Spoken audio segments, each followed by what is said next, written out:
ओम शांति। 16/3/2023 के साकार अनमोल धारणा युक्त मधुर महावाक्य हैं। आज बाबा बच्चों की महफिल में आए हैं, तो देखते हैं प्यारे बाबा, मीठे बाबा इस महफिल में हमें क्या मनोरंजन कराते हैं। मीठे बच्चे, बाबा आया है तुम बच्चों की महफिल में। अभी तुम ज्ञान अमृत की महफिल मना रहे हो, तो बाबा ज्ञान अमृत पिला रहे हैं। तुम्हारी मुसाफरी अब पूरी हुई, वापस घर जाना है। क्वेश्चन है, अनेक प्रकार के तूफानों में याद को सहज बनाने की विधि क्या है?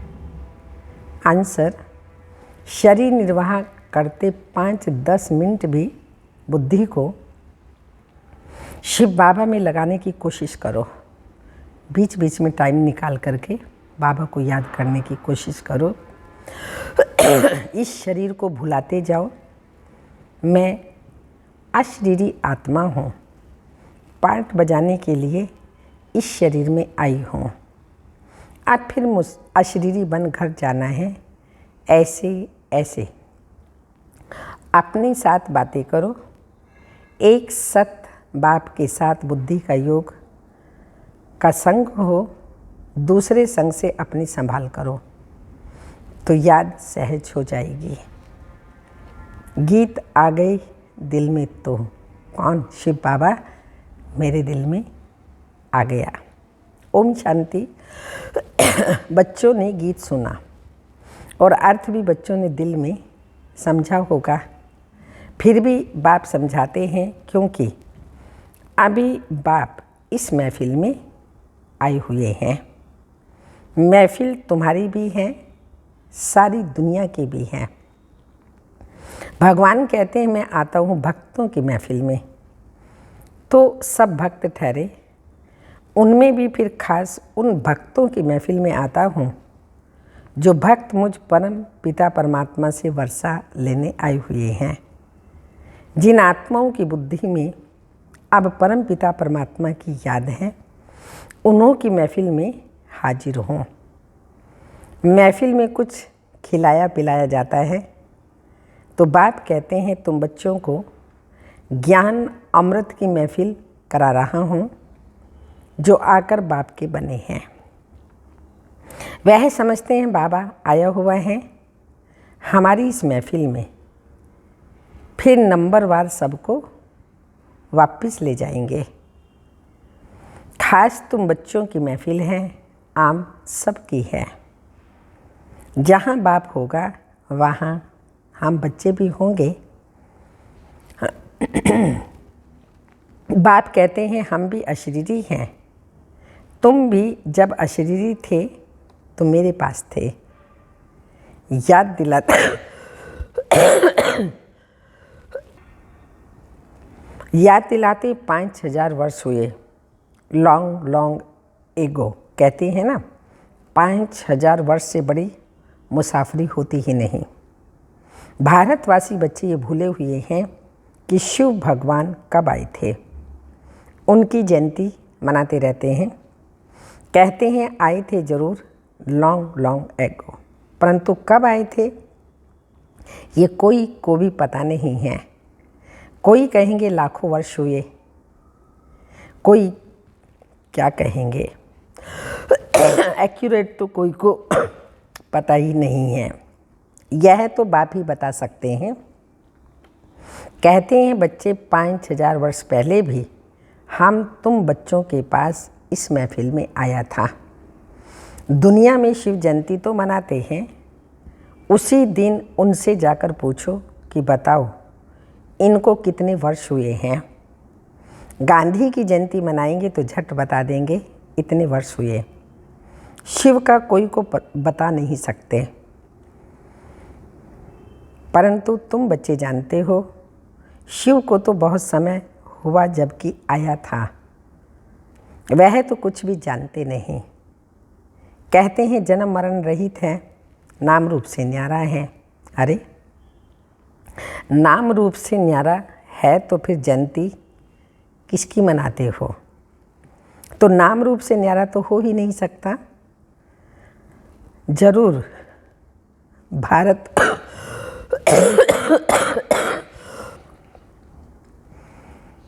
अरे नाम रूप से न्यारा है तो फिर जयंती किसकी मनाते हो? तो नाम रूप से न्यारा हो ही नहीं सकता। जरूर भारत में ही आया था, तब तो जयंती मनाते हो ना। फिर नाम रूप से न्यारा कैसे कहते हो, याद करते हो, परंतु वह कब आया था? तो जरूर भक्ति का समय जब पूरा होगा तब भगवान को घर बैठे आना पड़े। भगवान किस रूप में आते हैं यह कोई नहीं जानते। बड़ा चतुराई से कोई से पूछना है और फिर समझाना है। भगवान तो निराकार हैं, तुम उनकी पूजा करते हो, कहते हो हे परम पिता परमात्मा, हे भगवान। उनको कोई देवता नहीं कहेंगे, देवता ही हैं ब्रह्मा विष्णु शंकर। तो इन चित्रों पर भी समझाना पड़े। तुम शिव के मंदिर में जाएंगे तो उनसे पूछेंगे ये कब आए थे, कैसे आए थे? निराकारी दुनिया से तो सब आते हैं। परम पिता परमात्मा को पतित पावन कहते हैं, तो क्या किया? पतित को पावन कैसे बनाया? जरूर साकार में आकर मुख से समझाया होगा, कोई शिक्षा दी होगी। ऐसे ही तो कोई कह न सके। जरूर मनुष्य तन में ही आएंगे। भगवान आते हैं नई दुनिया रचने, तो जरूर कोई के तन में आया होगा। गाया हुआ है ब्रह्मा मुख से मनुष्य सृष्टि रची गई। ब्राह्मण सृष्टि नाम नहीं लिखा हुआ है। ब्रह्मा मुख कमल से मनुष्य रचे जाते हैं, तो जरूर ब्रह्मा के बच्चे ब्राह्मण ही होंगे। प्रजापिता ब्रह्मा ने तो जरूर ब्राह्मणियाँ ही रचे होंगे। सिर्फ मेल रचे तो वृद्धि कैसे हो? सिर्फ फीमेल्स रचे तो भी वृद्धि कैसे होगी? इसलिए दोनों ही ब्रह्मा कुमार और कुमारियाँ, नहीं तो ब्राह्मण संप्रदाय कैसे बने? परमपिता परमात्मा रास्ता बेशक है। ब्रह्मा द्वारा मनुष्य सृष्टि रची जाती है, तो जरूर ब्रह्मा तन में आना पड़ता होगा। ये बातें जो अच्छी रीति समझकर फिर धारण करेंगे वही फिर समझा सकेंगे। जो पूरे राजयोगी होंगे बाप को राजाई को याद करते होंगे, जिसके लिए ही बाबा कहते हैं बच्चे स्वदर्शन चक्रधारी बनो। सब तो पूरा याद करते ही नहीं। बाबा के पास आते हैं, कहते हैं ज्ञान तो सहज है, चक्र को भी समझाए हैं, 84 जन्मों का राज भी ठीक समझाए हैं। 84 जन्म तो जरूर लेने हैं और जो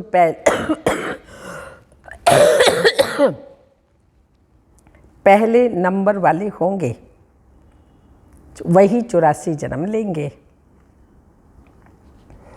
यह तो सब ठीक है, परंतु याद में रहना बड़ा मुश्किल है।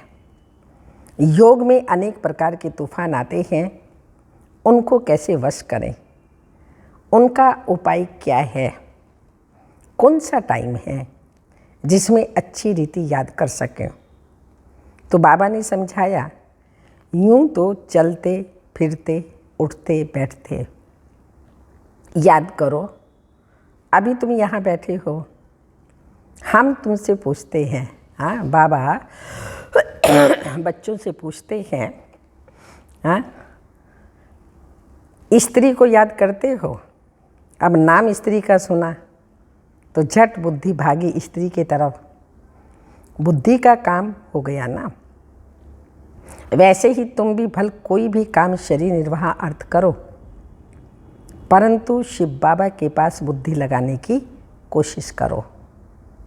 5-10 मिनट भी याद करो। हाँ, ये माया भी विघ्न जरूर डालेगी। तूफान बड़ी ज़ोर से आएंगे डग मगाने के लिए, परंतु फिर भी तुम अपना पुरुषार्थ करते चलो। इस शरीर को भुलाना अथवा बाप की याद में रहना एक ही बात है। अपने को आत्मा अशरीरी समझना पड़े। मैं असल अशरीरी था, पार्ट बजाने के लिए शरीर लिया, फिर अशरीरी बन घर जाता हूँ। बुद्धि में सिर्फ बाप और बाप का घर याद हो। बाप का घर वही है, कौन सा, जहाँ अब जाना है। फिर यह बुद्धि में है कि बाप की प्रॉपर्टी है सतयुग, तो एक बाप की याद से वह भी याद आएगी। भक्ति मार्ग में अथवा ज्ञान मार्ग में बुद्धि और तरफ जाती है।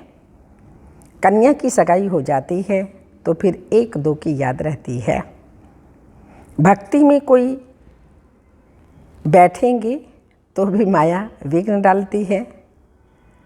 बुद्धि धंधे आदि तरफ चली जाएगी। माया की दुश्मनी है ना।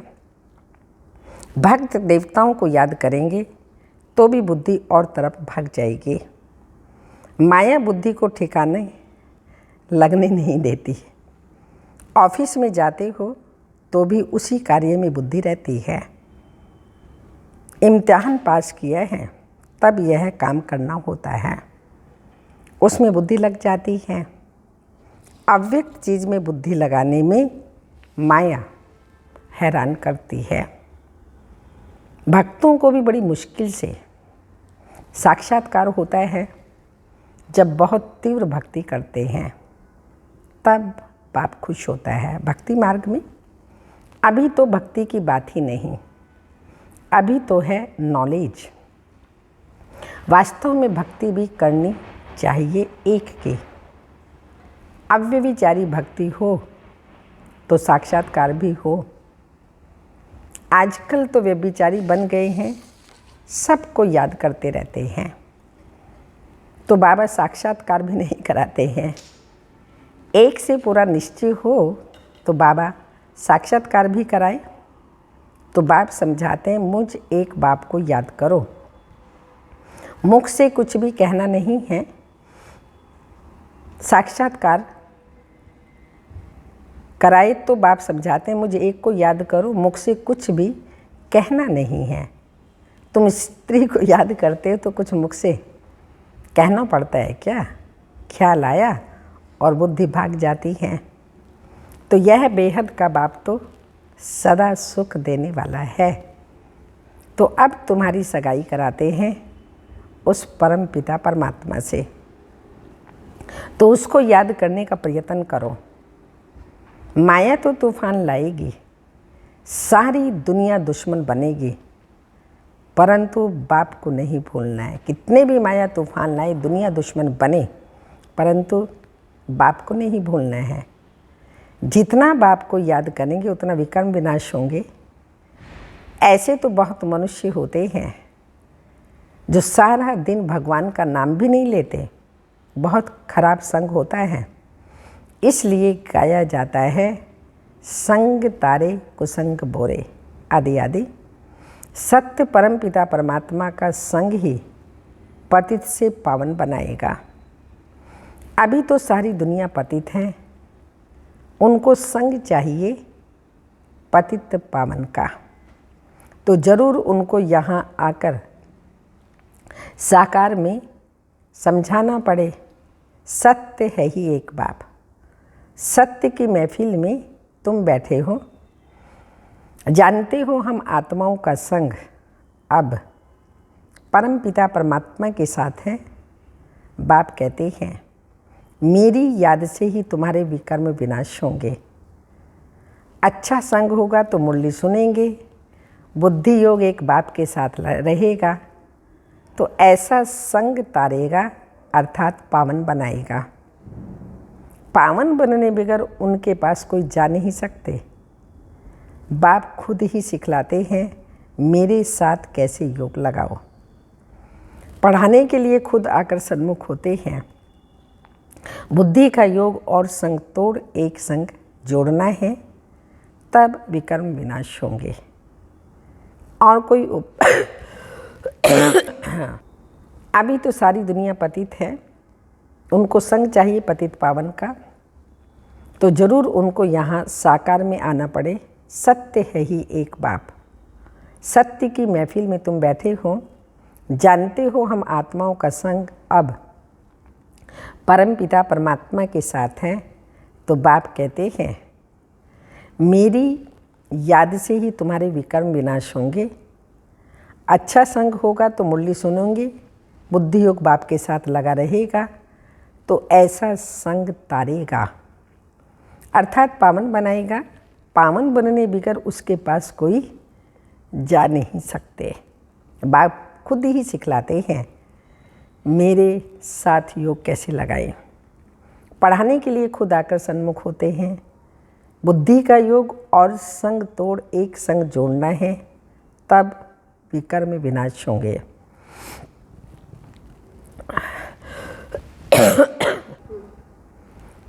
और कोई उपाय है ही नहीं। पावन दुनिया है स्वर्ग, वहाँ है सुख अपार। ऐसे नहीं वहाँ भी दुख है, देते हैं। वहाँ तो दुख का नाम निशान ही नहीं रहता, सो भी 21 जन्मों के लिए। बाप तो यहाँ आकर पढ़ाते हैं भगवानु वाच्य हम तुमको राजाओं का राजा बनाने सहज राजयोग सिखाता हूँ। मनुष्यों की बुद्धि में तो श्री कृष्ण का ही चित्र आ जाता है। तुम्हारी बुद्धि में है कि हमको पढ़ाने वाला शिव बाबा है, जो ही ज्ञान का सागर है, वही तुम बच्चों को नॉलेज दे रहे हैं। यह है स्वदर्शन चक्रधारी त्रिकालदर्शी बनना। त्रिकालदर्शी माना तीनों कालों को जानना, सृष्टि के आदि मध्य अंत को और तीनों लोकों को जानना। मूल वतन, सूक्ष्म वतन, स्थूल वतन को भी तुम जानते हो। तुम्हारे में भी नंबरवार पुरुषार्थ अनुसार जानते हैं। बाकी इसमें कोई तकलीफ नहीं है। शरीर निर्वाह भी करना है। ऐसे नहीं कहा जाता कन्या को भी शरीर निर्वाह अर्थ माथा मारना है।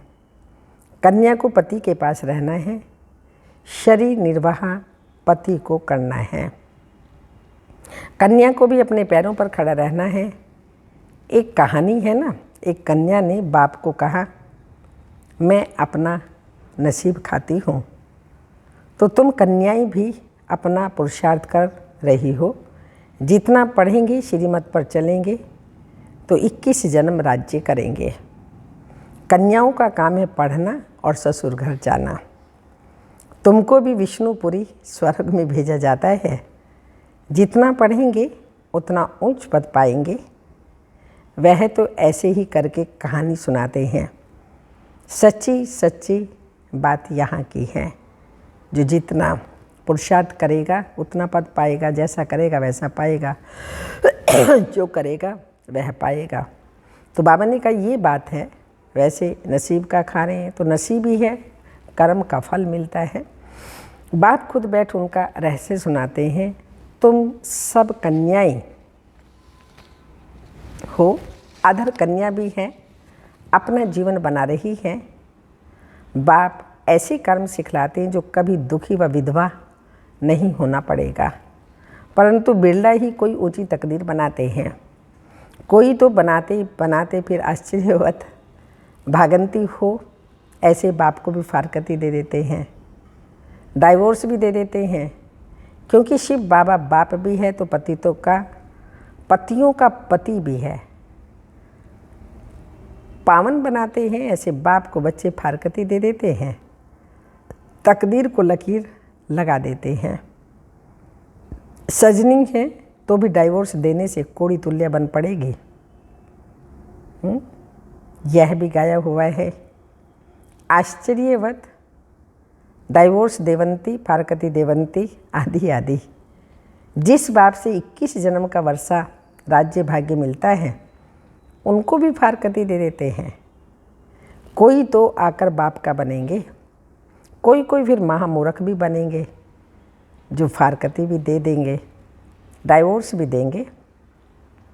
चलन से मालूम पड़ जाता है, विकार में जाते रहते हैं, फिर छिप छिप कर बैठ जाते हैं, फिर लिख भेजते हैं, बाबा भूल हो गई, क्षमा करो। अब 100 गुना दंड तो चढ़ गया, वो कैसे कैंसिल हो सकता है।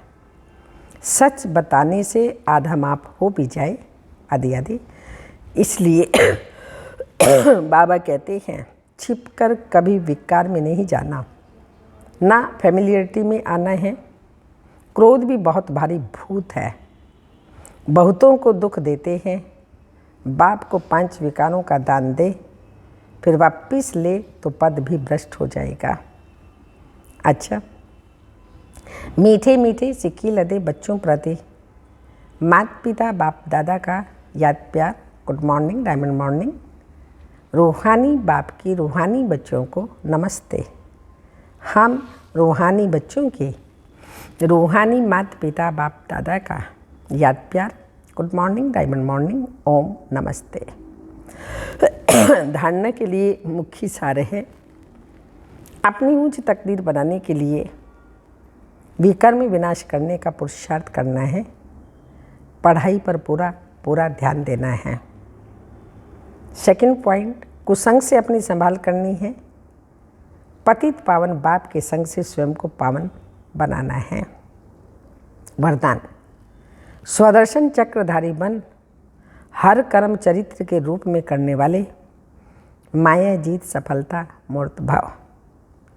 जैसे बाप के हर कर्म चरित्र के रूप में गाए जाते हैं, ऐसे आपके भी हर कर्म चरित्र के समान हों। जो बाप के समान स्वदर्शन चक्रधारी बने हैं, उनसे कभी भी साधारण कर्म हो नहीं सकते। स्वदर्शन चक्रधारी की निशानी ही है सफलता स्वरूप। जो भी कार्य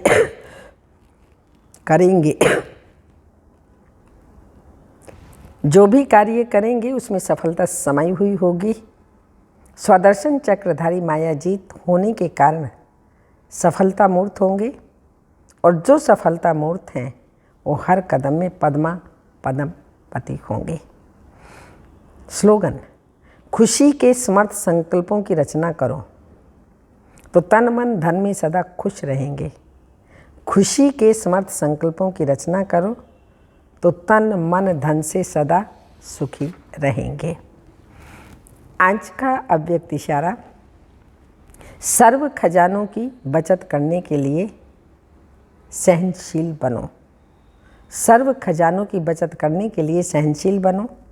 सहनशील श्रेष्ठ आत्मा सदा ज्ञान और योग के सार में स्थित हो विस्तार को, समस्या को, विघ्नों को सार में ले आती है। जैसे लंबा रास्ता पार करने के समय शक्तियाँ समाप्त हो जाती हैं, अर्थात ज़्यादा यूज होती हैं, ऐसे विस्तार है लंबा रास्ता पार करना और सार है शॉर्टकट रास्ता पार करना। पार दोनों ही करते हैं, लेकिन शॉर्टकट करने वाले समय और शक्तियों की बचत होने के कारण निराश व दिल शिकस्त नहीं होते, सदा मौज में मुस्कुराते पार करते हैं। ओम शांति।